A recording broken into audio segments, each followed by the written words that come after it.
Beautiful. Just beautiful. Formula One Philosophy is back. Episode 14. Here to talk about Imola in the beautiful country of Italy. That's not what it's called. That's not what it's called anymore. What are we called now? Oh, the Imola Grand Prix with the 55 names. Yes. I'm not paid well enough to say them all. We pay you? We pay Gatsby for some reason. Yeah, well, that's a whole other issue. That is a whole other issue. We're back for episode 14. We'll start again. I'm Nick. My partner Sean, who interjected correctly. You're right. It's not called Imola, but it's always going to be the San Marino Grand Prix to me. Even though it's not in San Marino. I thought it was in San Marino originally. Pretty sure San Marino's its own country. It's a principality, yes, in Italy. I imagine in Reggio Emilia. Maybe. Within those borders, yeah. We're going to have a whole new set of corrections now because of this for next episode, but that's fine. F1 Philosophy, F1_Philosophy at Instagram, F1 Philosophy at YouTube. You guys have been loving our shorts. I really appreciate that. Keep watching that channel for more content. And F1 Philosophy Pod at gmail.com to join our fantasy league for the year. Sean and I got wrecked this weekend. There's no other way to put that. Just annihilated. Just annihilated. And because of that, producer Gatsby definitely caught us a little bit, caught up, if not took the lead. No, Gatsby had it so much worse than we did. Oh, really? Yeah, he is not doing as well as you think he is. Anyways, how was your week? Week was okay. Long weekend this weekend. Yeah, that's right. So that was good. Did you want to tell everybody what yesterday was? Or because I can edit this part out, right? Yeah, sure. Yesterday was my birthday. You're old. I am old, yes. Not me, you. Well, we're the same age. They don't know that. They do now. Tomorrow is my anniversary. Oh, that's right. So, big weekend. Lots of stuff going on. And where do we go today, Nick? We went to the F1 exhibition. Check that out on the Instagram page. I've posted a bunch of stories there and some pictures. So, one picture taking a shot at Kevin Magnussen. I'm very happy you did that. I mean, he deserved it. He definitely deserved it. One thing that was somewhat unintentional is obviously it's the black flag, and right underneath it is what they call the meatball flag, the mechanical failure flag, which has also been dubbed the Kevin Magnussen flag because I think he's got it more than anybody else on the grid. Yeah, I remember like 2 or 3 times in 2022. Yep. With his front wings, yeah. I just want to say, because Sean isn't much of a bragger, you got one of the fastest times I saw in the start lights game. So it's a button you had to press when the 5 lights went out to see how fast your reaction time was. What was it, 0.166? Yeah. It's impressive. Like, I think the record was 0.13. So you were really, really close. Like, you were 300ths off the record. Yeah, it's not bad. Not bad. I was impressed with 0.2. I think I got 0.23. I was really happy with that. And then you just blew me out of the water. As I do in most things. Shut up. Shut up, Sean.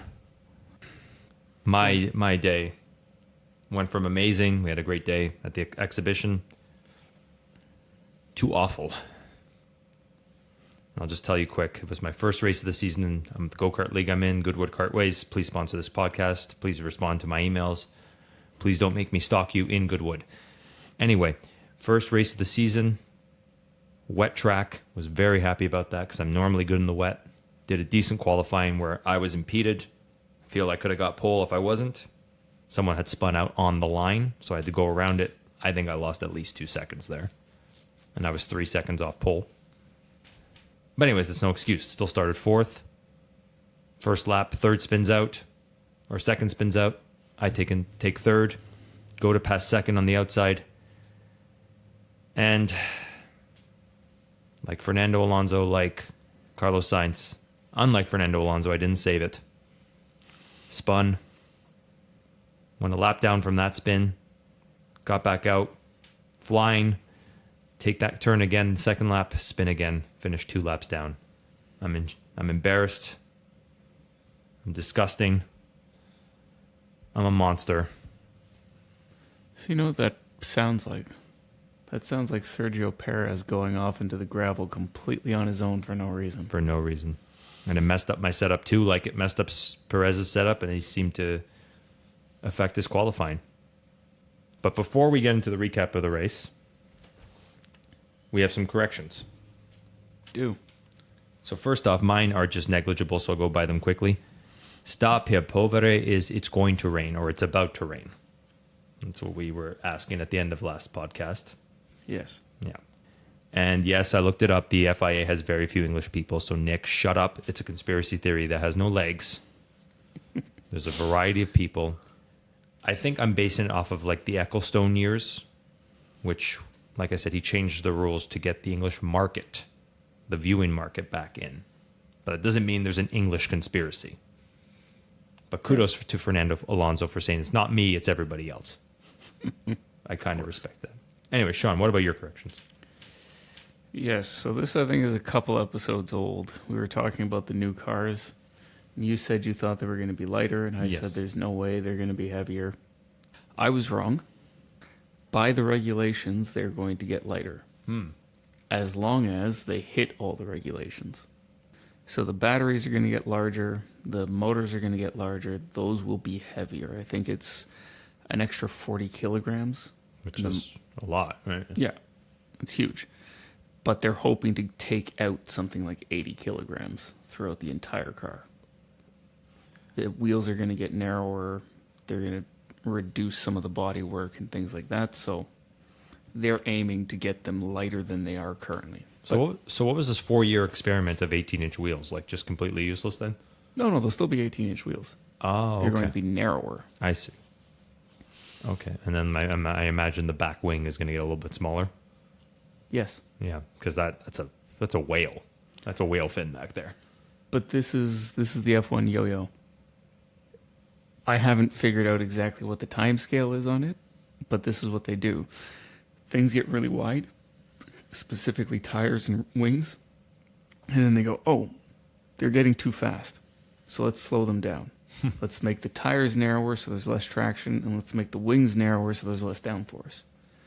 And then the racing becomes shit, so they go back the other way and everything gets wider, and then they do it all over again. Yep. So, Well, that's why I said to you 15 years ago, I've come to, solidify, I guess, or taper my beliefs a little bit, especially with this podcast, not to just explode. But my initial belief was if it wasn't broken, you didn't need to fix it. And now when you start that, you have to consistently fix it, which sounds like that's the yo-yo. Let's constantly tinker with it. well, for me, it's even simpler than that. They want to take weight out. They don't necessarily want to make it slower because the cars are already slower than they were. So why? Let's work on getting them back to as fast as they were and easier to drive and easier to pass. That should be some good racing. Yeah, and I would always say that the solution is to just let the teams run wild, figure out the aerodynamics that they want. Like I'm thinking like an early 2000s style, which I know we've talked about a million times, but there's good reasons to do it. There's good reasons not to do it. You've always outlined why we stopped. Yeah. Anyway. Yeah. And the other correction I had is we were asking ourselves how Antonelli had all the super license points that he needed. And it turns out the system is actually very easy if you do the right sequence. So if you're an Indy car, that's not the right sequence. That's not what they want to see, so it takes a lot longer. Yeah, so if you're Colton Herta, stop doing what you're doing. Yes. So you need to get 40 points to be eligible for a super license. And you need to do 2 open wheel series and complete at least 80% of each series over 2 years. Which Antonelli, I think, did 5 and 2. Yes. And completed 100% of each of them. Won them all, if I'm not mistaken. Or came close to winning all of them. Yeah, I don't have that in front of me, but he, in 2023, he at least won both that he entered, yes. Yes. So that gave him the super license points, so the only thing that he's missing now is being 18. With, like you said last week, a license from your home nation. which apparently isn't part of the regulations. I don't know who I heard that from, but that apparently isn't part of it. Oh, interesting. Okay. You just need to be 18. Okay. Good. We corrected everything. All right. Let's get into it. Let's talk about Imola. What an excellent fucking race. It was very good. Very good. They're trying to get rid of all the old circuits. Not this one, please. This is one that needs to be on the track or on the calendar more often. Yes. Obviously it is now, but it was off for a long time. And I'll give him this for good reason. It was the, what do you call it? The lady, not the lady killer, the Widowmaker. For how many years, right? And I know they updated it since 94. And they've raced on it many times without killing anybody since 94. So I don't know what that comment is, but I'm just saying it's notorious. Sure. So like if there was any track to take off, like especially when F1 was all talking about safety, if there was any one track with a bad history, it was that one. sure. So yeah. But like we talked about on Sunday when we were texting each other back and forth, it's just lovely track. You have to be perfect. That's what I love about it. You have to be perfect on every lap. You cannot make mistakes. And you have to be smooth. Mm-hmm. And we saw that from a couple of drivers.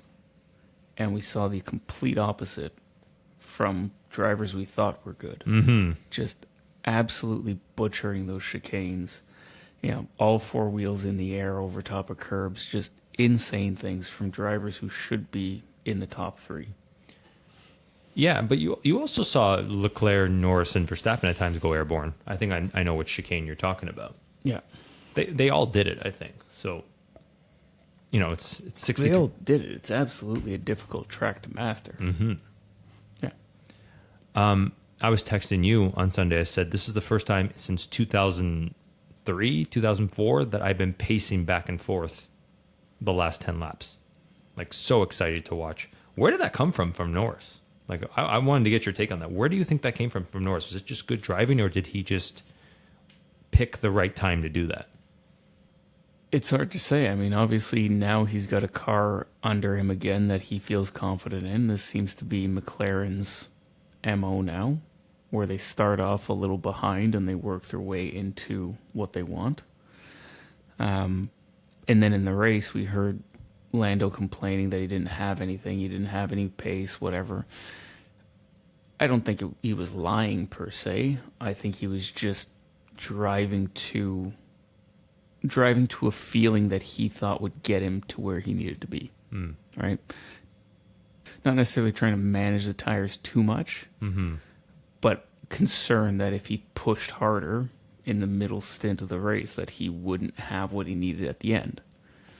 In my mind, he waited a little too long because he realistically needed 1 to 2 laps more. Yeah. And he would have been there. But yes, he definitely had it in him. Well, maybe just the way the McLaren was set up, it just needed that many extra laps to get the hard tires perfect.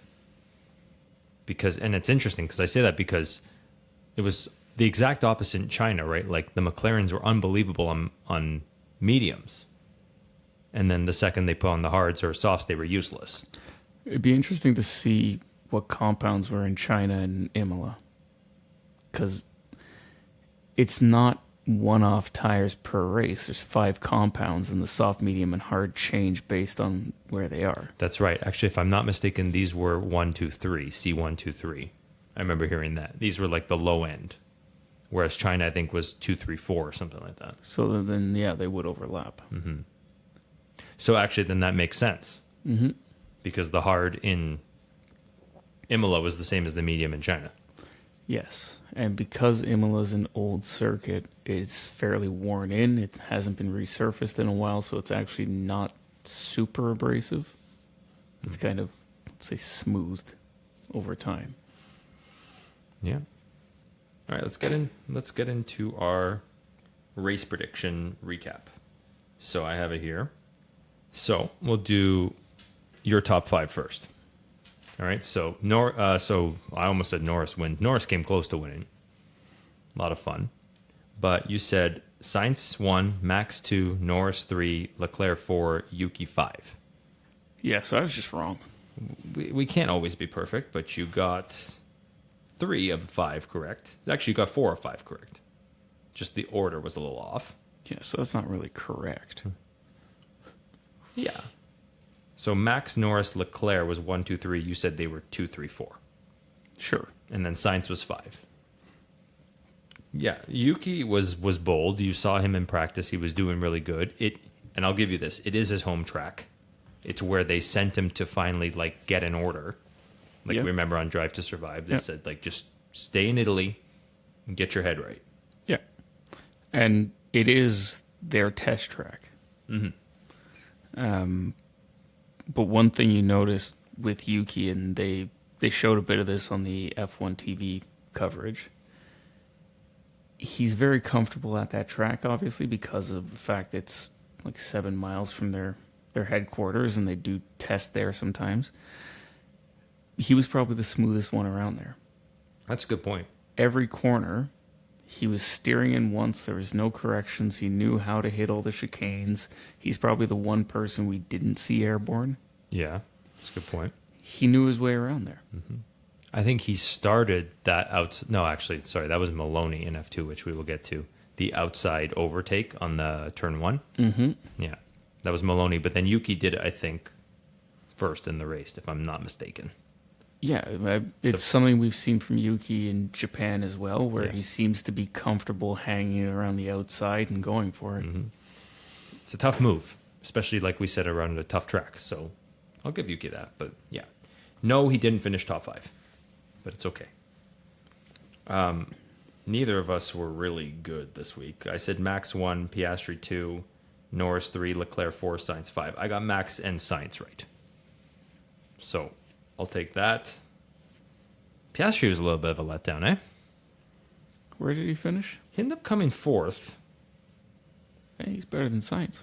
Yeah, but when you did so good with only half the upgrades in Miami, this was really a weekend to show your stuff. It's his first time at that track. Yeah. He was only 700ths off pole? So he obviously knew what he was doing. No, yeah, absolutely. He knew what he was doing, but I mean, I'd say it's not a bad result considering who was in front of him. Yeah, but he's beaten Norris before. He's beaten Leclerc before. Sure.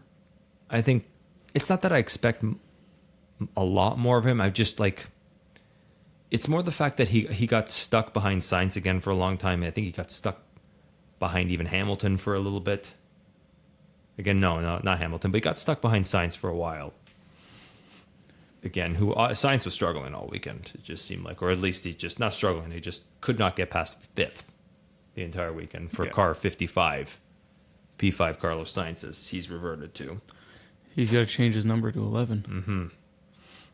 Yeah, because Perez is definitely not using that number well. We'll talk about that in a sec, because I have a direction I want to take this podcast in, so we'll just keep with the predictions. So yeah, I'm happy with my predictions. It wasn't perfect, but hey, happens. You said Ricardo P10, and I think he should have, quite frankly. Should have. Probably could have, but couldn't get past Hülkenberg. Yeah, I think, but it's interesting. He was like, you and I were texting back and forth. I think you nailed it with the description of a yo-yo. Because he was taking seconds out of Hülkenberg's time at times. Yep. And then just wouldn't. It seems like they didn't show a lot of that battle, but it seemed like he would get to the point where he was tenths of a second behind Hülkenberg and then perhaps try to send it, not make it, and then get, thrown 2 seconds back as a result of trying something and failing. Right? I haven't watched his specific part of the race to see if that's accurate, but that's what it seemed like, because he's not that inconsistent of a driver to be going from literally tenths of a second to seconds behind. Actually, that happened to a few racers, and it's a lot of the same names. Like Leclerc was catching Norris and then didn't. Right. And then Perez was not catching the Mercedes and then did. So maybe it's just like you said, it's just one of those tracks where like you can get it right and then you can get it wrong, and then it sets you way back. Like we saw actually that with Norris and Verstappen too, Yeah. One mistake by Lando, he didn't win the race. Yeah, pretty much. Yeah. So yeah, Ricardo P10 was a good pick, and even the Sky Sports announcers were saying that was the battle, Perez versus Ricardo, and yeah. Well, anyway, We saw that battle in qualifying. What was it, 1/10? Or no, it was less than that. it was like 100 or 300s or something. Yeah. I said P10 Gasly, Alpine. Why did you work for Sean and not me? Like when you said Alpine in the points, you got it right. I say Gasly wants to one-up Ocon. Doesn't happen. Anyway, fuck you, Alpine. Wildcard Yuki gets a podium for Sean. Hey, I shot my shot. It was a wild card. That's what the wild card is for. It's for wild predictions. He was doing amazing in practice. He was, yeah. I know. It's also, you've said it to me. Practice isn't always the benchmark. That's clear. Based on practice, though, you were right. Yuki did bitch slap Daniel all weekend. That's something you texted me. Hard. Like, it was vulgar. Mm-hmm. Maybe Danny needs to move to Italy for a bit. Worked for Yuki. Yeah. Mm-hmm. And my wild card, I was very happy with on Saturday, and it came close, but then he stepped it up. Not really, but like stepped it up enough. Was Perez out of the points? Very close. Very close. Like Saturday, like after qualifying, before they penalized Piastri, was Max in qualifying 1, Piastri 2, Norris 3, Leclerc 4th, Sainz 5th, with Perez in 11th. I was like ecstatic. And then it all got away from me. But yeah, before we talk about Perez a bit, I just want to say one thing. Kudos to us, by the way, for decent predictions. I'm really excited that we started this podcast before it happened, but it looks like week in, week out now, we can start talking about the top of the grid. And thanks to McLaren for getting Norris and getting a car to that point where there's going to be a battle at the front every weekend, it looks like. Maybe not this weekend in Monaco, as we're going to talk about, but for the rest of the season after Monaco, I think it's safe to say that McLaren, Red Bull, and maybe even Ferrari are going to be in this discussion for a win every weekend. I hope so. Yeah, I hope so too. I think at least for Red Bull, McLaren, based on what we saw. Yeah, and I mean, you said it a couple of times during the race that Red Bull seemed to be on the back foot and Max is outperforming what he has. Mm-hmm. And you can make up any sort of story you want for why that is, but realistically, it is the convergence of technology and performance. All these teams have now had, this is the third year of these cars. Yes. So they've had 3 years to get these cars to where they think they need to be, and they've all tried different things and all had various success and failure. But now we're seeing at least 3 teams who can battle for the top. Yeah.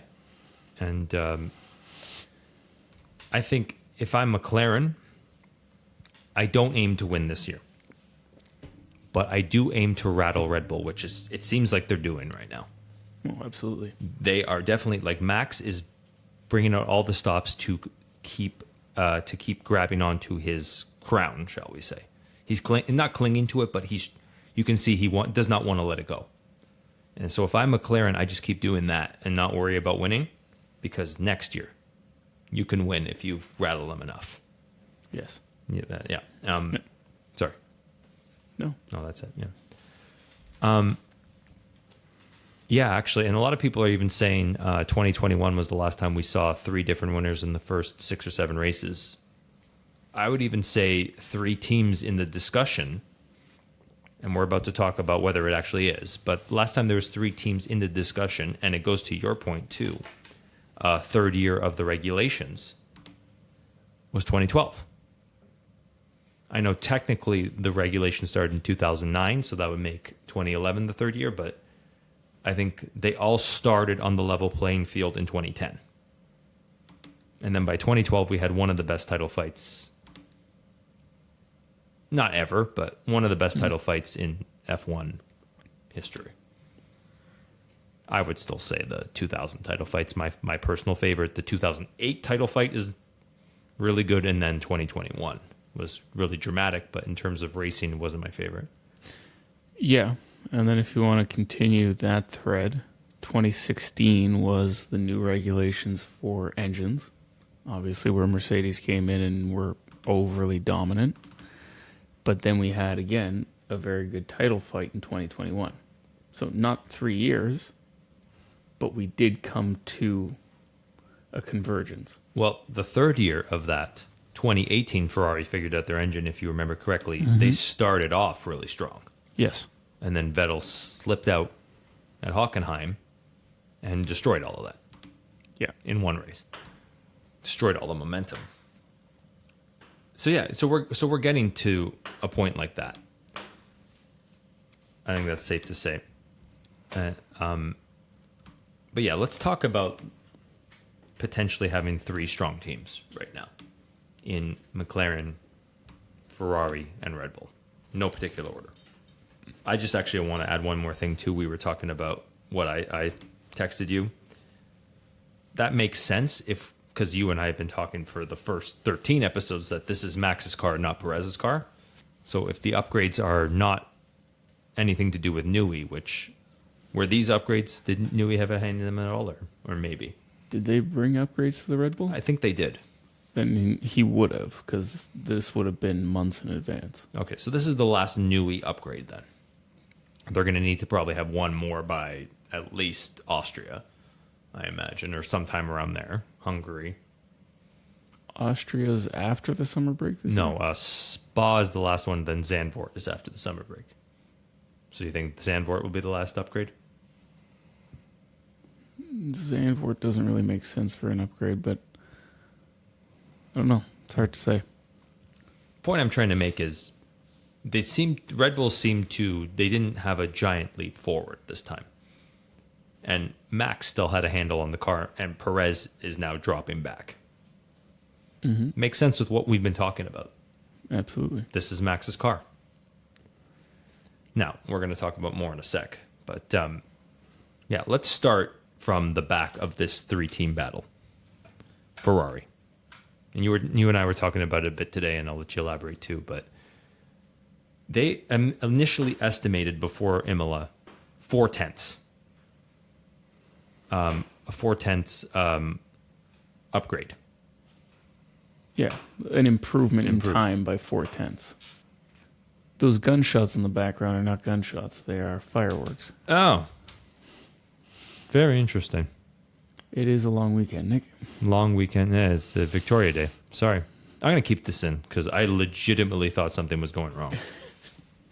Anyway, sorry. I was saying 4/10. Ferrari estimated a 4/10 upgrade in performance. So they thought they were going to challenge Red Bull because they've only really been anywhere from 2 to 3/10 back at any given time. And like you said, yes. You want to add anything else to that before? What, that it's an Italian 4/10? So yeah, what does that really mean then? It's probably a couple of hundreds. There you go. And that's what we saw.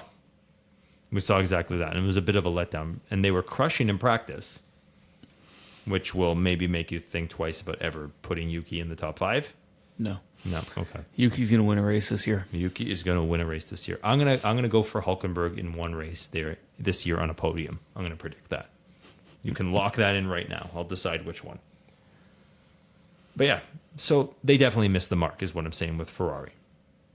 Yes. And I think based on what we saw this weekend, they might be the 3rd best team going forward. Yeah. Any other thoughts on that? What do you think? No, I think this is where Ferrari is.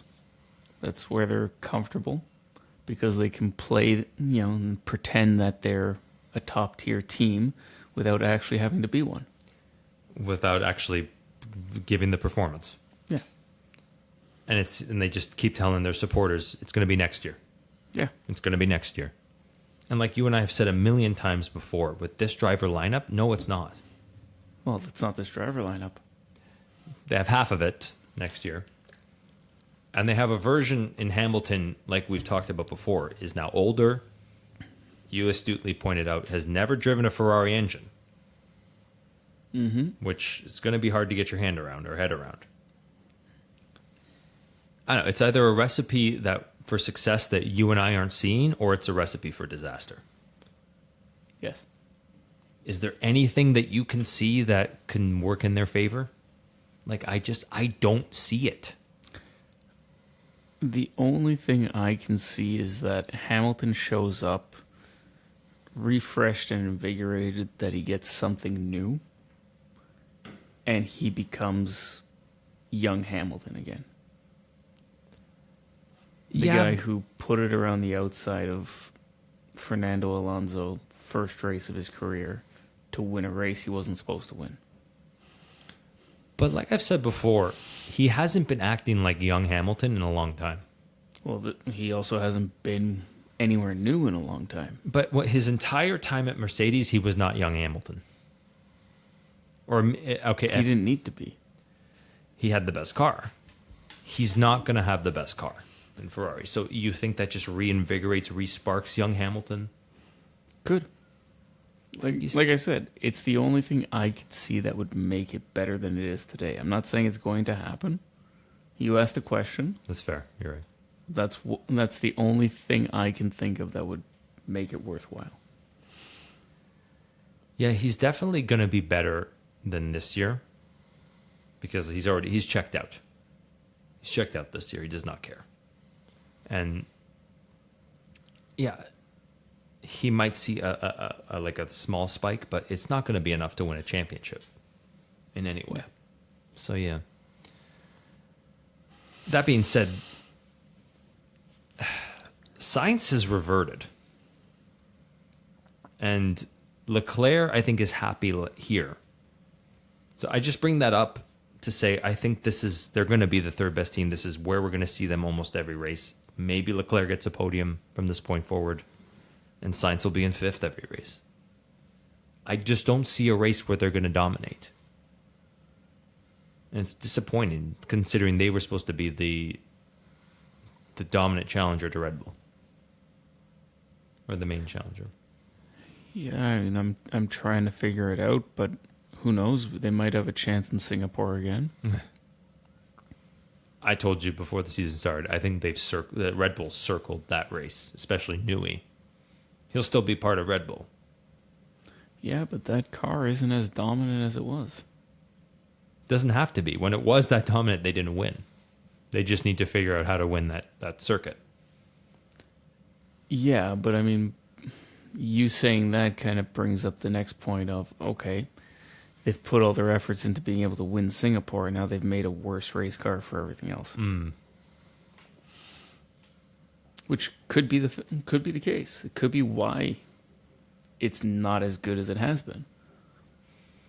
They said it. Yeah, that's a good point. They even, like we said, they said it preseason. So that might actually be what's happening here. So focused on one race that they step back in the dominance of the championship. Newey said it. I imagine Verstappen's been on the simulator practicing that course all summer or all winter. But yeah, anything you want to add about Ferrari? I wanted to go off on them, but I'm thinking in my head, what's the point? What are they really going to do? They're already dead, Nick. Yeah. Stop beating them. Yeah, that's it. Unless, I bet you we'll see a magical performance from Sainz again at some point, a dominant performance some point this year, but he's just really just... It'd be nice to see him win the Spanish Grand Prix before he retires. When's that coming up? Soon? I don't know. Is there a Spanish Grand Prix this year? Should be. We're around the time where we would have usually had it. Like, it's usually right before Canada. Yeah, but the calendar is so backwards this year. It's all over the place. You're right. Um, it's after Canada. So we'll go Monaco, Canada, and then we're back to Europe. So, is that actually what it is? Yeah, June 23rd. Oh, yeah. And then Austria. That's the triple header, right? It goes... Spain, Austria, Great Britain. Yeah. After Canada, after breaking Canada. Yeah. No, that'll be a good triple header. Yeah. Because you've got Spain, which is high speed, with some nice high-speed corners. Then you've got Austria, which is another high-speed track, into Great Britain, which is a technical track. Great Britain favors, I think. Well, actually, McLaren did really good last year, so we might see another nice battle there, especially if Norris has the home crowd behind him. Mm-hmm. Spain should then, I guess, from what you're saying, favor McLaren and Red Bull. Those three circuits have a lot of similarities to them. They're different degrees of high speed, with Spain probably being the least of them. Well, I would think Austria. No, Austria's pretty quick. I thought it was what do you call high downforce track. Could still mean high speed. It's, well, when we say high downforce, we usually think of something like Monaco or Singapore. You know, something that is very tight and technical. Austria doesn't necessarily need a lot of downforce. That's fair. It's got a lot of altitude change, so you might have more downforce on it to compensate for the altitude. If there was one course I think that would favor the Ferrari, it would be that one. They've done really well the last couple of years. If they can keep an engine in one piece. That's correct. Anyways, enough of Ferrari. You've let us all down. Don't tell us 4/10 if you're only going to give us 400s. There was no battle between you and Red Bull at all this race. For a brief second, Leclerc was keeping up with Norris, and then Norris discovered his form. Yeah, because I think by the end of it, Leclerc was 6 seconds behind. 7, because he eliminated the gap from Verstappen to him. Right. And left Leclerc in the dust. Yeah. So yeah, great job getting a podium for the first time in 18 years? Who cares? McLaren. We don't talk about McLaren much. We had a whole episode devoted to them, but nobody seems to care. Yeah. Our least popular episode. But they're legitimately in this right now. And like I said, they should probably hold off, not go for it, but at least rattle Red Bull. And they're doing exactly that right now. Yeah, and I'm sitting here trying to figure out why we don't care about McLaren. Like, obviously, Lando won. He's been competitive. They've been a team that's in and around the top for the last few years. They should be more exciting than they are. And obviously they have fans, but you don't get the hype that a lot of these other teams do. In the era of Drive to Survive, this is a great point you bring up. Yeah, why isn't there more hype? But in the era of Drive to Survive, they're not that popular because there's no drama there. It's all set. Well, what I was going to say is I think it's Zach Brown. Nobody likes Zach Brown. There's something about him that just rubs me the wrong way. And I've been meaning to mention this for a couple episodes now. You notice how his comments about RB have died out? Why do you think that is? Because they weren't competitive. He wanted to throw it out there that this potentially wasn't legal, what they were doing, because they shouldn't be allowed to have two teams under one roof. And then when they came out the first race and were not as competitive as McLaren, he forgot about it because it didn't matter anymore. Power. Formula One is all about power. So when he realized they had no threat to his power, who cares? That's a really good point. Yeah. But yeah, he has a weird way of talking. It's very like brute like. He's American. Yeah, but I don't hear that when I hear Logan Sargent talk. Because Logan's just happy to be racing. I guess. Maybe it is just my biases. But I think the point I was trying to make, I think there's nothing wrong with McLaren. They're doing everything right. There's nothing that's like, oh, that was stupid. Oh, we should talk about this. Like you and I tried to hash it out. Or I tried to at least make something of nothing when I said, is Piastri the right choice? Could he potentially replace Norris? Is Norris ever going to win? I've been proven catastrophically wrong about McLaren. They're just a steady, well-directed team. Yes. But I think this comes down to the change in management as well. Stella, you had Seidel before, who made some progress, But then before that, it was Zach Brown, largely. Had obviously people under him, but between Eric Boulier and Stella, there was kind of that gap where Brown was the guy, right? Kind of dual role. And that wasn't a good time for them. Yeah, it was better than Boulier, but sure. That also coincides with the engine change. Stella is engineering, right? Or is Was he? engineering, yeah. Yeah. So he understands. So he would be in. Let's talk about our trifecta of good teams: great driver, great engineer, great team principal. Stella is the Braun or the Newey of this trifecta, or is he nowhere comparable to either? I think we're yet to see it. I don't recall what Stella's resume looks like. Ferrari during the Alonso years, a little bit in the Schumacher years too, end of Schumacher's years. Oh, okay, so that's a reasonable CV to have. Well, yeah, what I was getting at is I think he's more of just like he's more of a Braun in the sense that he can bring the right people to help him.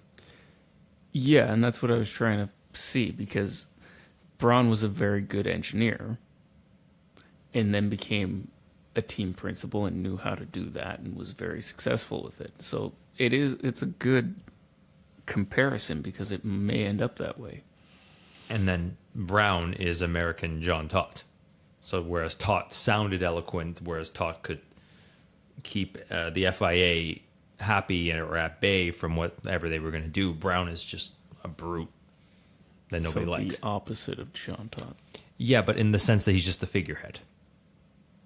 Sure. So all you need is the figurehead sometimes. Like Horner isn't doing anything with the engineering. Horner isn't doing anything with the driving. However, without Horner, Red Bull isn't as good as they are. Yeah. No, there's definitely a leadership quality to that. Yes. I'm not sure that Zach Brown is necessarily a leader. That's a good point. I will say this, though. He wants to win. Sure. So he will go in the right direction. And he wants to win at all costs. That's all you really need. Whether as Stella's actually doing all the proper leadership qualities or Seidel before that, Brown is in the position where I just want us to go forward and win.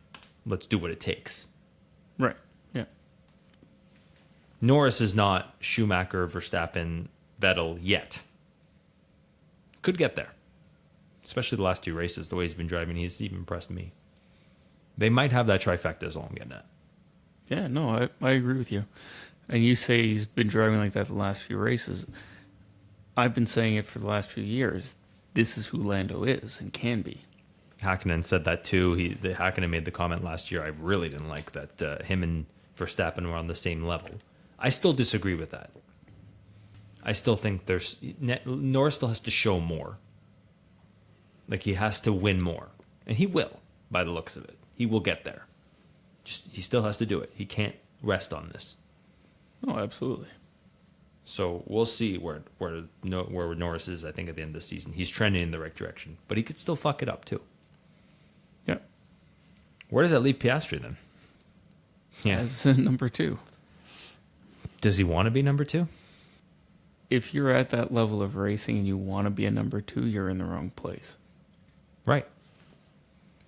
So I say that to say, no, of course, he doesn't want that. The question is, does he stick around and deal with it and just be it because that's where he feels comfortable? Or does he say, other people have spots open and we'll see what happens? So I made the Mark Webber comparison because I knew we would get to this point at some point for another reason, not to compare his driving to Webber's driving. It's the fact that Webber manages him. If Webber's telling him to play the game and be number 2, just because Webber was that guy, he's making a mistake.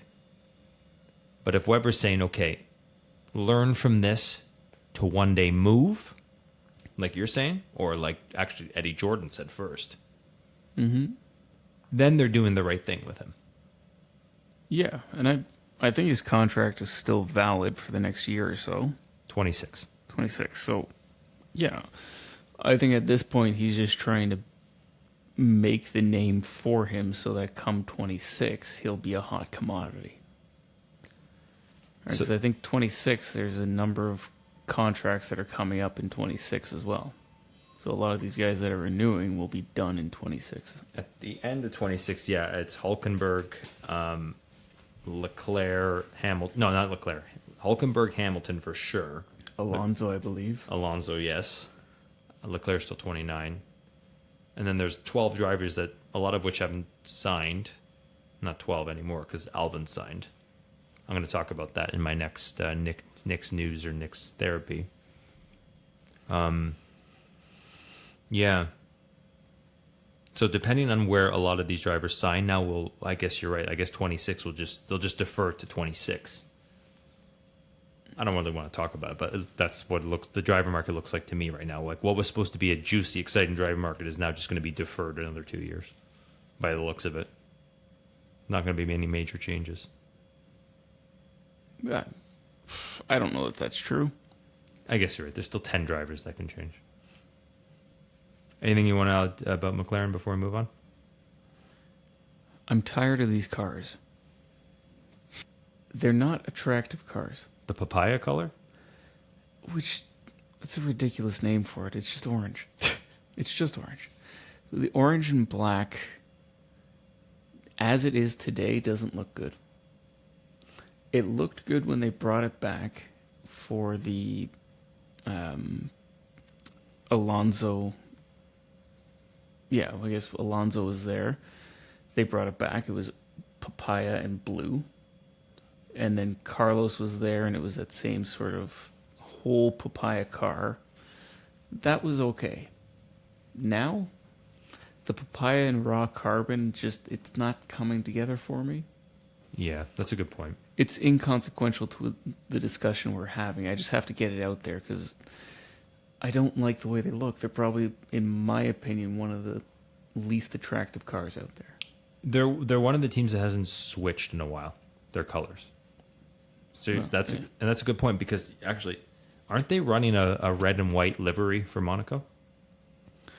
I mean, they usually do something special for Monaco, but yeah, but last year all they did was just add the rainbow chrome thing. If I'm not mistaken. No, last year they did the. Oh, that wasn't Monaco. You're right. Was it last year or when Danny was there? They did a triple themed livery where they did the red or the papaya and white from the McLaren from the Senna days. They did I think it was like black and red from the McLaren F1 days, the road car, not the team, and then either papaya or Gulf. I forget. Anyway, they have had some good liveries, right? Like they did the Gulf livery that one year, which was that light blue. That's a nice looking livery. I don't know that they're not partnered with Gulf anymore, so that doesn't work. No. But something like that, like, I don't know. You know what they haven't done in a long time? Silver and black. That would be nice. It would be, but there was a single reason why they went to that. Because they were sponsored by West. No. Why? Ron Dennis. Oh. Would you like to take us on a Ron Dennis story? No, it's the same story as it was before. Ron had in his mind what he wanted, and he wanted everything neat and clean and crisp. And to him, it was chrome and black. Well, then fuck him. And I think they should go to white and red for the rest of the season. Tribute to Senna. It did, like, the Senna McLaren that Vettel drove around in Imola. This does relate to the discussion. I mean, I've heard stories of McLaren going after people using that livery in non-McLaren sanctioned cars and events. So if you're going to protect that IP that you have of that brand, why not use it? Yeah, it's beautiful too. It's a throwback. It's a good chain. Anyways, fuck you, Ron Dennis. I think that's what you were trying to say. No. I not at know. all. I know. That is a joke. Red Bull. Let's keep it on discussion. Speaking of cars that haven't changed their appearance in a while, Yeah. What could they really do? Could they do like a yellow and blue? any one of the liveries that they used in testing, everybody loved seeing their cars come out for test days in camouflage or some crazy livery, and then they just revert back to their purple and yellow. If it ain't broke, don't fix it. But it is broke. It's boring. As we're about to say, there might be something broke at Red Bull. We sort of talked about it already. Before I go off on Perez, do you think there's something wrong with Red Bull, or do you think McLaren has just caught up? I know I've kind of asked you this already, but I'll give you a chance to talk. Max genuinely seems to be less comfortable. They did change the car quite a bit. So, one of the complaints we were hearing this weekend is the front end was inconsistent. And we've talked about it before. That's what Max wants the most. He wants a very sharp, very pointy, very consistent front end. Good point.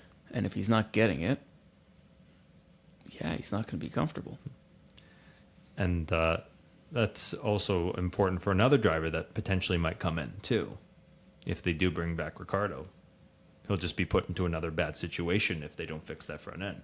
Not necessarily, because Ricciardo's performance has dropped off when Verstappen entered the team and started taking direction for developing the car. I'm not saying that he's going to get in there and it's going to feel fantastic. I'm just saying, just because it doesn't work for Max doesn't mean it wouldn't work for Ricciardo. That is a great point, too, because when did Danny make his name?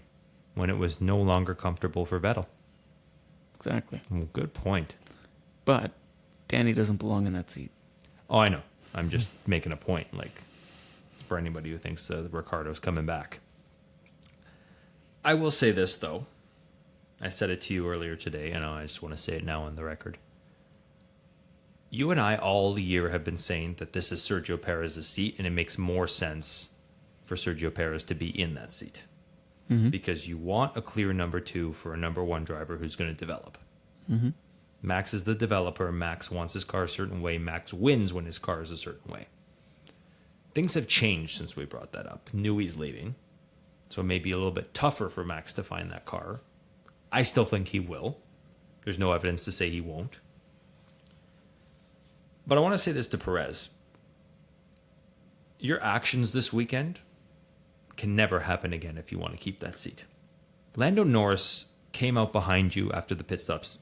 Red Bull got your pit stop right, or I guess your strategy right, from you starting behind in 11th. So Max still gets pulled in an uncomfortable car. You get 11th, which is already bad. You're already reverting to Sergio Perez of last year, which you said was gone. Horner said was gone. Happened again. This time, no track limits penalty to blame. No problems. This was you. This was maybe a bit of the upgrades in the setup. That's still on you in a lot of ways. But Norris comes out behind you, and you have one job at that point. To slow him down as long as you can. And the fact that it only took Norris a lap is really bad. Really, really fucking bad. There's been a lot of memes this year about, I think you've seen them online, where there's the soldier taking the bullet for everybody, but it's Perez not taking a bullet for anybody, and Max getting bullets from Lando, Carlos, Charles. You're not acting like a number two driver right now. You're actually acting like Rubens Barrichello in 2005. And they got rid of Rubens Barrichello at the end of 2005 at Ferrari.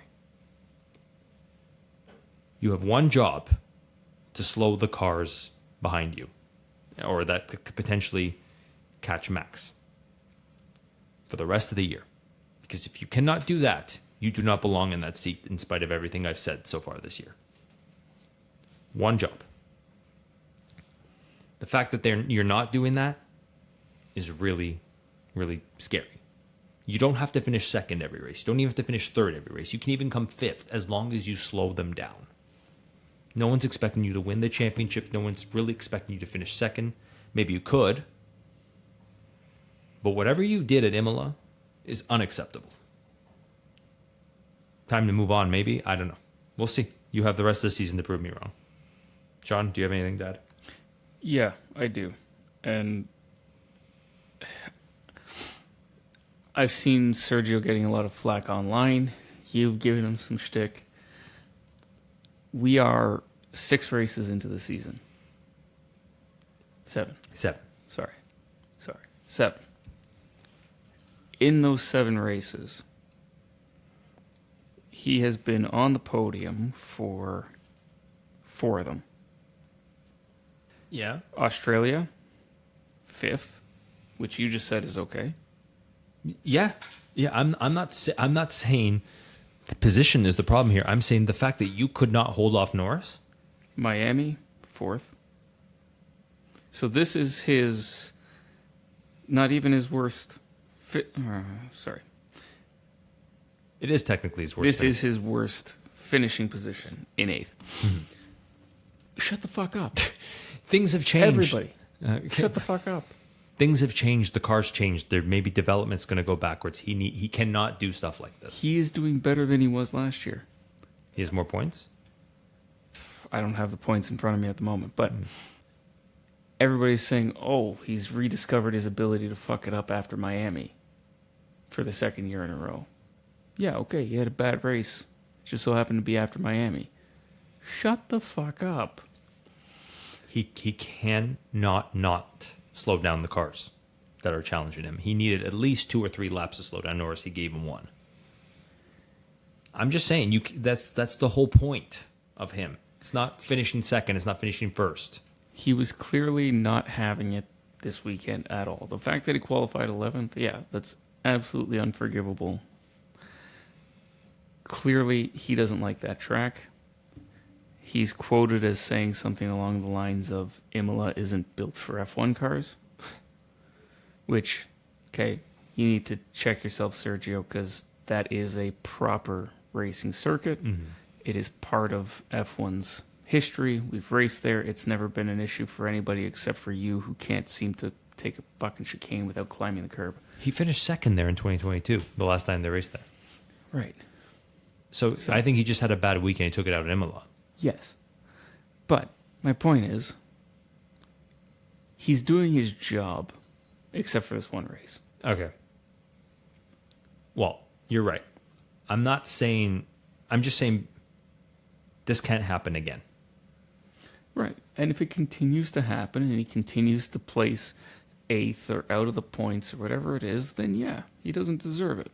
He actually can finish 8th if he holds off for Norris for a long time. If he defends Norris. Yeah, but that's making the assumption that Norris is going to be below 8th place. I truly believe that Sergio can get himself in a position where he fucks it up to be that low in the grid.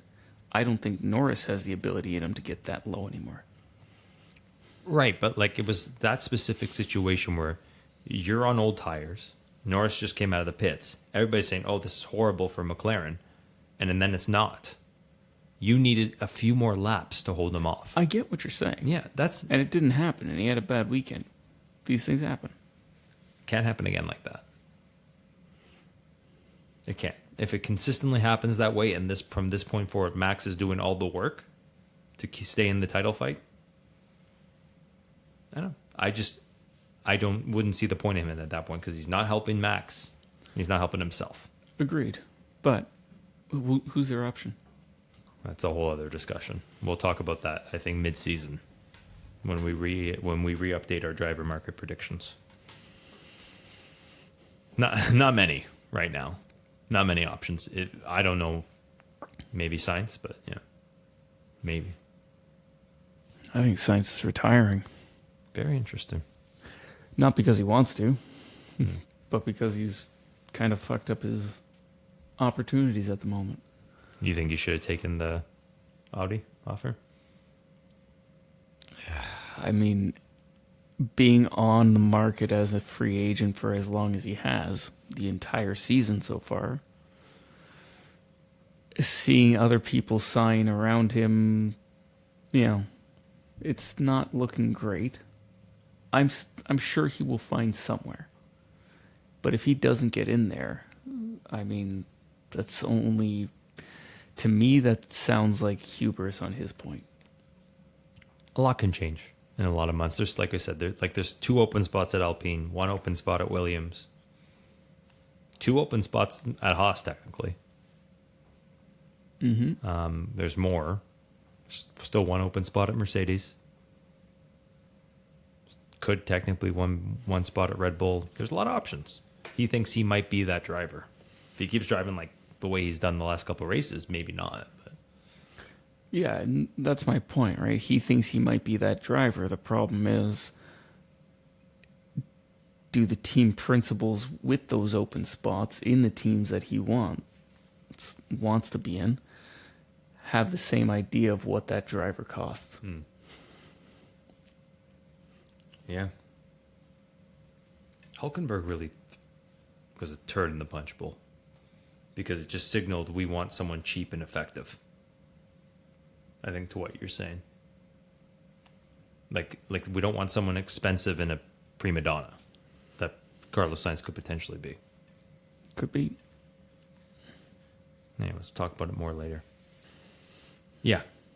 I think from this point forward, Max is going to carry this title fight. I still think he wins this season. He's still won 5 of 7 races.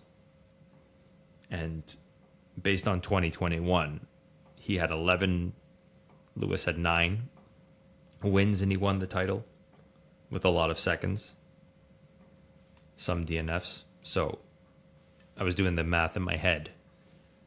Realistically, Max only has to win 7 of the next 17 races to win the title.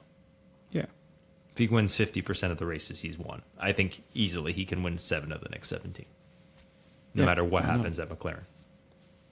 No, we talked about this early in the season too, right? Like, the season he had last year is unheard of. Yes. So him not being able to reproduce it shouldn't be a sign of anything other than he's human. Let's say one thing too. He's still technically on pace to win 22. Oh, absolutely. Of 24. Let's not count that out yet. But like you said, even if he doesn't, there's still plenty of ways he can win this championship. Yeah. Right? Like, one of the things we were talking about from last year was, in theory, if he had won, he could win everything up until Zandvoort, I believe.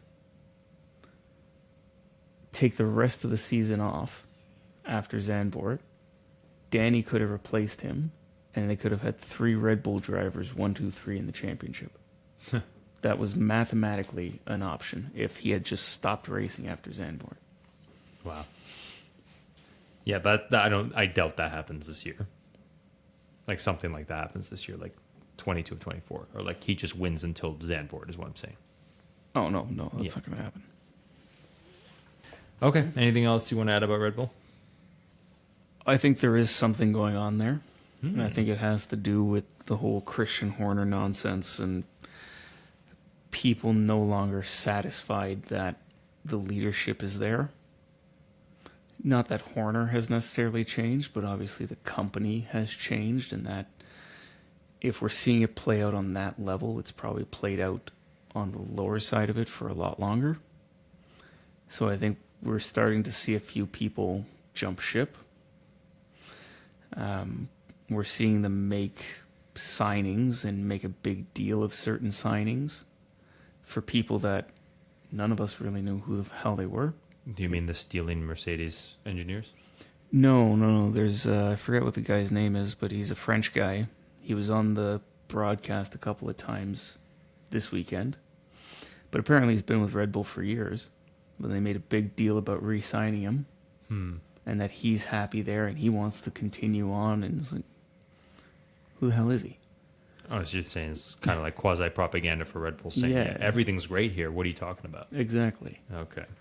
And I'm sure he has been there for years, and I'm sure he is good at what he does, but he was never anybody that you wanted us to know about.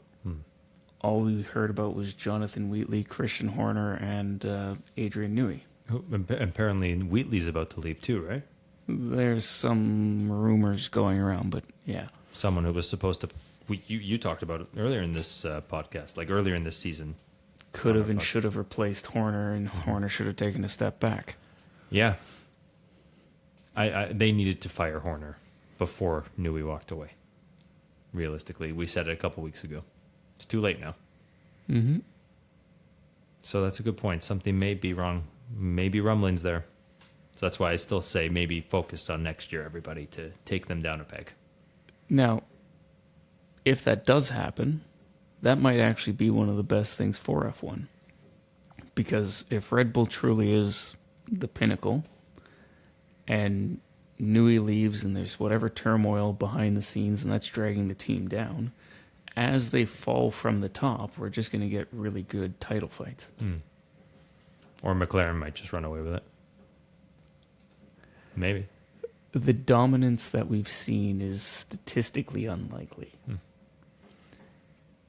Since 2009, it's been Braun, 1 year, Red Bull, Mercedes, Red Bull. Yeah. Could be McLaren's time. It's not going to be Ferrari's time. I think we can all agree on that. Hey, it's going to be Williams. They're coming back. Maybe. I'll talk about it solo, but maybe. See. We'll see. Okay. Let's... before we get on to our predictions of Monaco, you wanted to talk quickly about F2. Yes. You made some excellent comments on our Instagram, F1_philosophy at Instagram. Yeah. So I sent you a message because Jolyon Palmer said it during one of the F2 races. Why are we talking about Ollie Behrman? Because he hasn't set the world on fire in F2. In his second year. In his second year. He did okay his first year. But arguably his best shot at getting a result in F2 was hamstrung by his call-up to F1. Very interesting way of saying that, but yeah, you're right. Right? His best potential to get good points in F2 was Saudi. But Ferrari found themselves without a driver, and he needed to fulfill his reserve role, which, great for him. I don't take that away from him. He's got more points in F1 than he does in F2, which is an interesting thing to brag about and also somewhat be ashamed of. Yeah. And we saw it this weekend where he was on the first row in second place for the feature race and finished at the bottom. Yeah, and his start wasn't good. His start wasn't good. He lost a couple places, and then he got caught up in the pits from his own doing. He stalled the car once. They had to get it started again. And then in his... what's the word I'm looking for here? In his... anxiety and experience. Yeah, his anxiety to get going after that stall almost ran into a car coming through the pit lane, stalled a second time. So that is entirely his fault. And that put him at the back of the pack, where he then sat there for half the race and did absolutely nothing. Mm-hmm. And Antonelli did not have a good race. He's the other guy that everybody's been talking about. Good sprint race. We'll give him that. Decent sprint race. Decent sprint race. Yeah. But didn't go anywhere at the start of the feature race. Nope. And stayed there. You and I are more... we give him more excuse. This is his first year in F2. A lot of drivers don't nail it their first year in F2 and can still be good F1 drivers. But now I'm taking a page out of Nick's book. He's getting so hyped by everybody to the point where Williams is asking for dispensation to put him in a car before he turns 18. Okay. Fucking why? Why? Good for you. No, you're right. What is the good reason? Can you think of one good reason? No. Especially the report was to replace him at Imola, a tough track. Right. You would have given him no confidence in his first race, especially in Sargent's car. But yeah.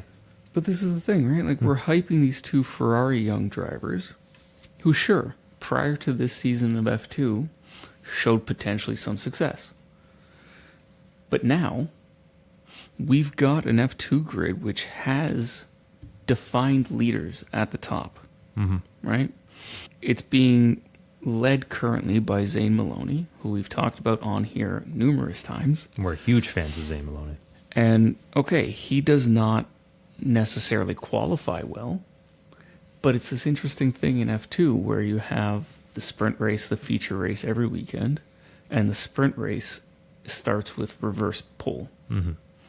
So the top 10, they reverse.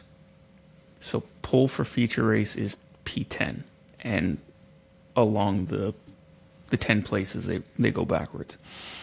So if you qualify mid-pack, it actually puts you in a really good position for both races because you're not changing where you are.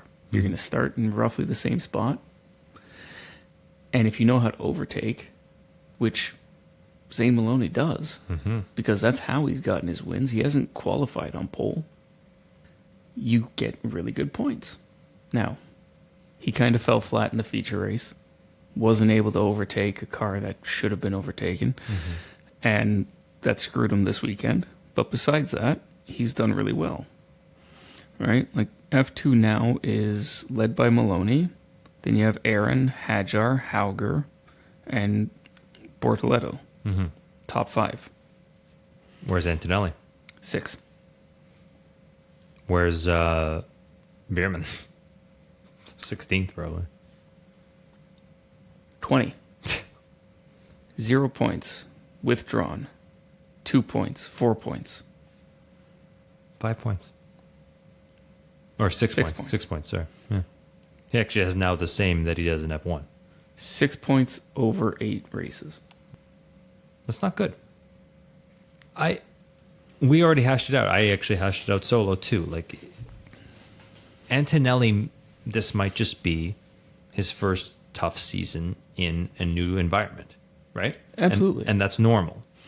You know what? I'll give it to him. He's in 6th place, his first year, not having done F3. That is impressive. Don't put him in a fucking F1 car. Exactly. And that is well said by you, and I'm glad you said that.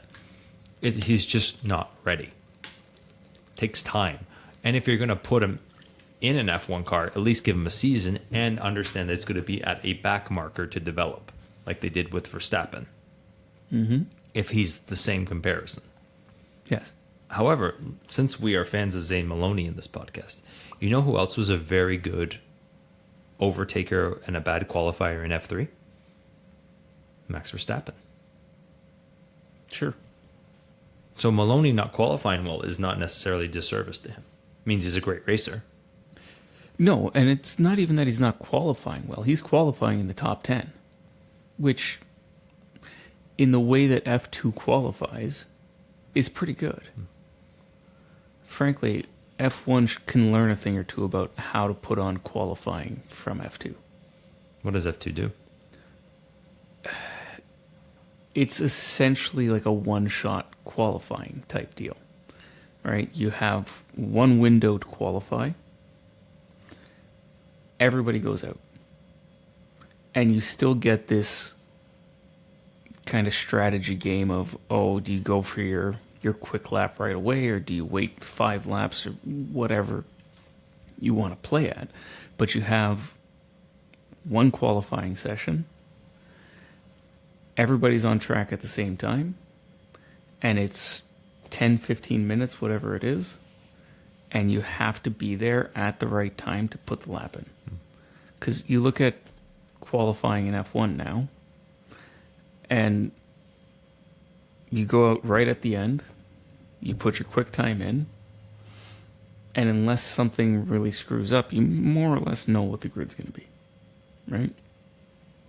So the way F2 does it, and I'm not doing it any service in this description, increases the level of jeopardy because it forces everybody to be on track at the same time. You have to navigate however many cars there's 20 cars there too, right?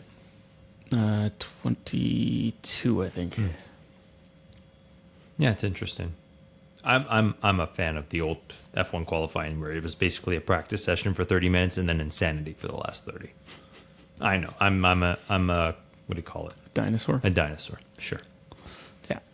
But anyway, it's not to say that Behrman and Antonelli can't make it into F1, but the fact that Haas is considering putting him in a seat for next year before looking at anybody else, this is not what F2 is set up for. Right? We've got this ladder to F1. Who's the last driver to make it as an F2 champion into F1? Mick,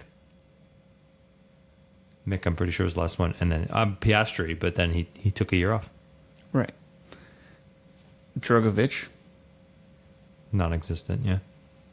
He's at Aston Martin. Waiting on Stroll, which is never going to happen. But frankly, the only reason he's at Aston Martin is because nobody else wanted him. He wasn't part of anybody's young driver program when he won.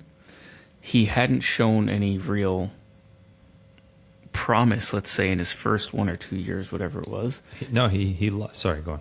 And then he ended up winning the championship. And rightfully so. Like, he did good in the year that he won. And then Aston Martin needed a reserve driver. Why? I don't know. They've got like 6.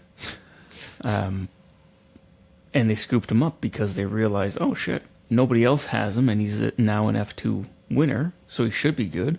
But then they haven't used him. Well, it's because I think he had been there 3 or 4 years before he won. He lost to, I'm pretty sure, who was 2019 winner? He lost to 3 winners in a row. So he lost to, one was Mick, one was Piastri, and then one was whoever won 2019. Yeah. Which wasn't Lando or George, was it? No, because they were both in F1 at that point. Yeah, and it wasn't Albon. So yeah, I don't even remember. Yeah, so that's... Oh, it was De Vries who won 2019. Wow. Right. But still, yeah, you lost to 3 future Formula One drivers, and then you won the year where there was no really competition. Oh, here you go. So De Vries, 2019, De Vries won Formula 2. Guess who was in second? Drogovic? Nope. Was it Mick or Mazepin? Neither. Yeah, Mick was bad in his first year of F2. It was Latifi. No. Yes, sir. Wow. Well, it still doesn't work because you and I were doing this text back and forth. Oh, jeez. Mazepin was 18th. Mick was 12th, if I'm not mistaken. Yep. Yeah. You and I had this text back and forth. The last Formula One drivers to not win F2 and come in, let's list them. Zhou, Sargent, Latifi, Mazepin. Mazepin, Latifi, Zhou, and Sargent are the last 5 drivers or 4 drivers to not win F2 and come to F1. So that is not boding well. The last 2 drivers to win F2 and come into F1 were Mick and Oscar. So let's say conservatively that's 50%. Right. Mick was 2020. Oscar was 2021. 2021. De Vries took a few years before he got into F1, which I think was the mistake. Or not the mistake, the problem for him. Also the team he chose. Yeah. You've hashed that out before. Anyways, you bring up an excellent point. I don't want to rant about it because I already ranted about it in the midweek episode. But yeah, you're absolutely right. Yeah, and if it's going to turn out that anybody who goes into F2 just has to be associated to Mercedes, Red Bull, Ferrari, whoever, to get an F1 seat, why have it? Mm-hmm. Change the super license points, make it equal points for any racing series. Call it a fucking day, because at the end of the day, it doesn't matter, right? They need to do something to at least try and guarantee the winner moves up. Right? And I don't want to put regulations to it because that just gets a little ridiculous. But if you're not getting the best talent, if you're just getting whoever the hell you want, why bother having the series? Why bother having it so close to F1 as a support series, but you're not going to take the winner? What did I talk about in one of the first therapy episodes? That's what it used to be. It used to be just sponsorship, money, and then just whoever the hell they want. It was Formula 3000, which is, I guess, F3 was the feeder to F1 back in the day. But one of the first therapy episodes I talked about, it was Frentzen versus Schumacher. Frentzen was faster, but Schumacher got the seat and was right. So if that's the case, if they think they know what the talent is, you're right. Why bother having this secondary league that doesn't serve a purpose? Right. And people like Zane Maloney are just overlooked for no reason, really. Yeah. Like, nobody's talking about putting him anywhere. Except F1 philosophy.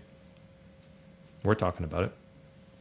And we will keep talking about it. And hopefully he doesn't start to go downhill. Hopefully he can keep this charge up and he's, in contention for the championship the rest of the season.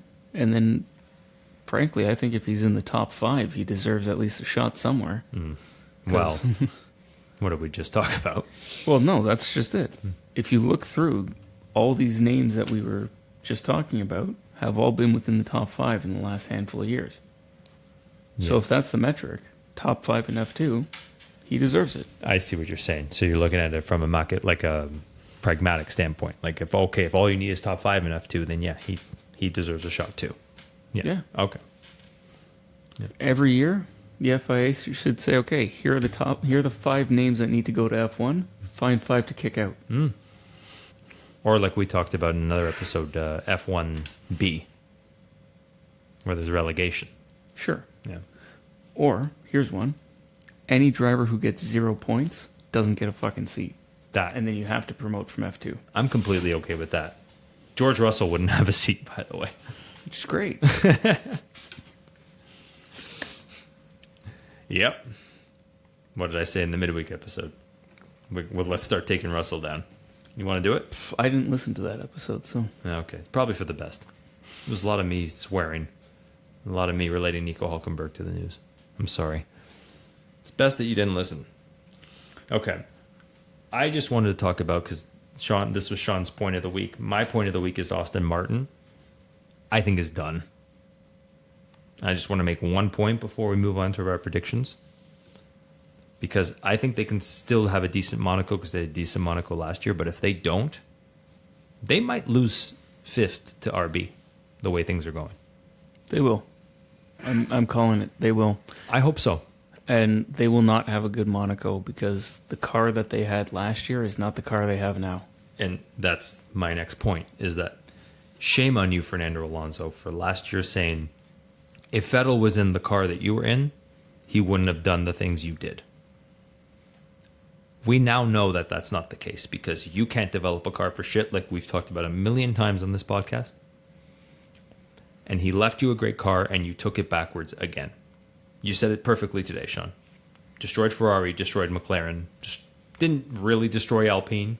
They destroyed themselves. But he didn't leave Alpine in a better place. No. He wasn't there long enough. That's fair.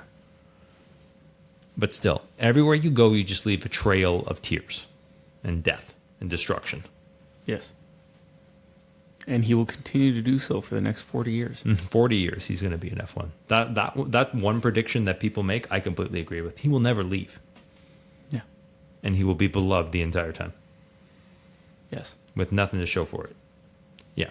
You're on watch, you might lose 6th. You better step it up. If your upgrades fell that flat, that's on you, Fernando, because we know, as Sean said perfectly, you said this perfectly today, Stroll's not doing anything. No. What did you say? You had an excellent analogy. I want you to say it. Which one? You're going to have to remind me. Okay, I'll say it then. You said Lance strikes me as the person who sits in engineering meetings and falls asleep.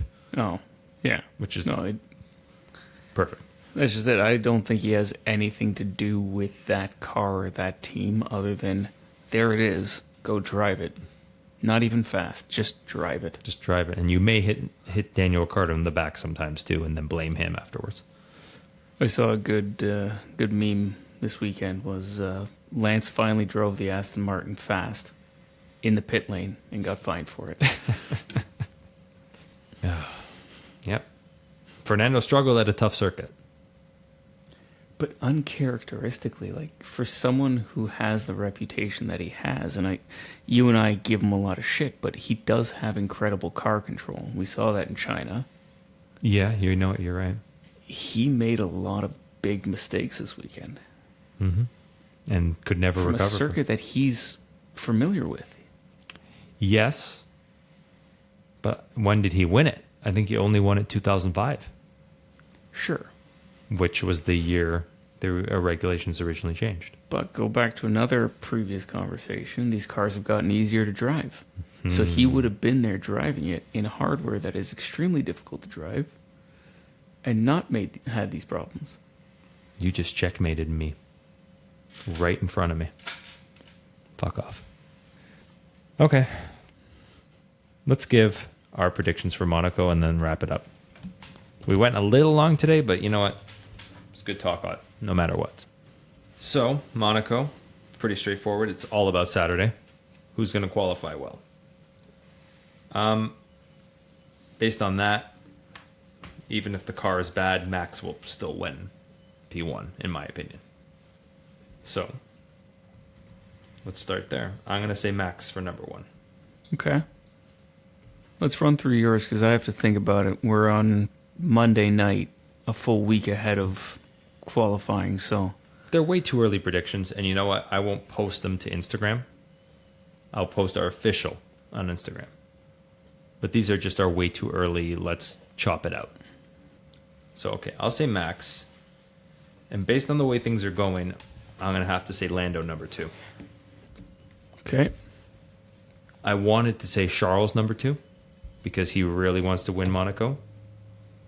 So I'll put him number 3 because that's realistically where he could finish.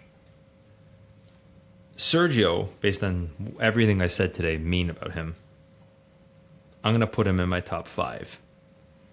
Just maybe not. Did you say Charles number 3? I said Charles number 3. You know, I'll put Perez 5. And Sainz is pretty decent at Monaco. So I'm going to give him Sainz 4th. You sure you don't want to flip those now? Sainz, Perez 4, Sainz 5? Or Charles 4, Sainz 3? I was thinking Sainz 5 because, it's Sainz. Yeah, but he actually the last couple of Monacos has done really well. I think it was second in 2021, second in 2022. And then 2023 was... I don't even know where he finished. Anyways. It's been pretty solid there is what I'm going to get at. All right. So I'm going to say Charles, number 1. Wow. And I say that because he is good at qualifying. And he does know that circuit. Historically, he's done pretty well there. With the exception of crashing and then Ferrari screwing him over on repairing the car. Well, he crashed. Sure. But he also put it on pole. It's fair. Session did stop, just for the record. 2021 is what we're talking about. Yeah. Max has a history of getting too close to the walls. Right? It was years before Max was able to even complete qualifying in Monaco. Very interesting. So if he's not feeling great in that car, I don't see him putting it on pole. Very good. So I'm going to say Lando 2. Wow. Because that's just Lando's default position now. Max 3. Wow. I like this. It's ballsy predictions. Perez 4. Sainz 5. I like why you put Sainz 5, because that's a spot. We're both giving Perez a redeeming weekend. It's a street course. That's right. That's right. Okay. I really like your predictions because you made really good analysis there. I still think Max doesn't want to fuck this up. And he might fix it by next weekend. He might. We'll see. Who you got for P10, or do you need a few more minutes? I'm going Danny P10. You're going to try Danny one more time? It's going to hit one of these times.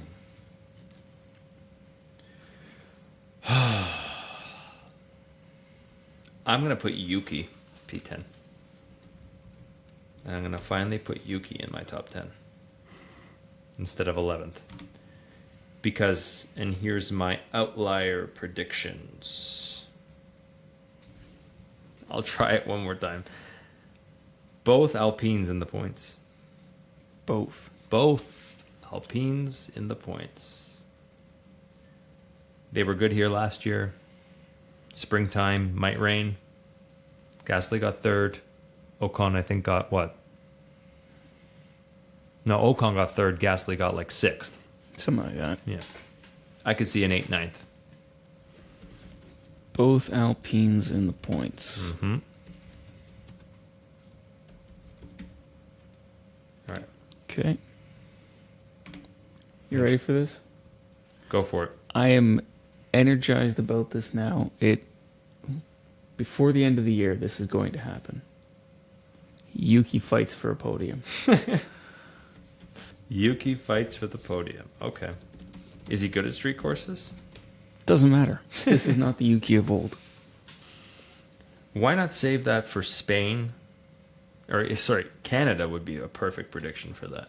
Like I said, the rest of the year, that's it. Until it happens. I like Yuki 10. I like Oscar 6. 7. It could be like 7, 8, the Alpines. Who am I missing? We're missing a big team there. Oh, Mercedes. Mercedes. Yeah, Mercedes. But, Lewis, when it's not good, he struggles. When the car's not good, he struggles at Monaco. Mm-hmm. And George isn't exactly inspiring. Nope. Never has been. Yeah. So, yeah, I guess 8, 9 would be my Alpine prediction. And then like a George or a Lewis in 7. Yeah. And then one of them is out of the points. Of course. So it's probably Lewis 7, George 11. No. As much as I don't like it, I think it's George 7. You want another outlier prediction? Go for We it. can both do it then. Yeah. What are you doing? So then I'll say one Mercedes out of the points. Because, yeah, we're both on the same page there. You want to both have that as our outlier? No. I'm going to do something else. The question is what? We haven't put Austin in our top 10. Well, I haven't. Is Austin anywhere in the top 10 for you? No. Austin's dead to me. What's your second outlier? Double points for V-Carb. Double points for V-Carb. It's a track that Danny likes. It's not particularly good on that type of circuit. It's not a high-speed circuit. It's not any sort of medium-speed cornering. It's just slow. So I don't think that's going to be good for that car, but we'll see. Something tells me, based on what you ran through, that a lot of people aren't going to be happy this week. Definitely Austin's one Mercedes.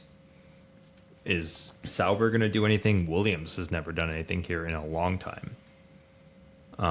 Haas, never done anything there. No. And Hulkenberg does not qualify well here. Magnussen is going to... This is where Magnussen gets his final penalty points. Yeah. That's not an outlier. That's just fact. It's a given. It's got to happen. Yeah. So, yeah. I like it. But yeah, we can clarify on Friday if you'd like. On the F1_philosophy at Instagram account, F1 Philosophy at YouTube account, and F1philosophypod at gmail.com. Stop producer Gatsby from winning this league. Anything else you want to add before we say goodnight? Producer Gatsby is in last. Oh, yeah. So my accounts that I joined late are now ahead of him? The ones you forgot the password to, yes. The ones you forgot the password to are actually leading the league. That's funny. That proves the less I think about it, the better I am. Yes. Mm-hmm. All right. So we'll be back after Monaco. I might have a Nick's news or a therapy in between. Haven't decided yet. Sean, don't listen. I probably won't. Probably won't. All right, everybody. Have a good night. Night.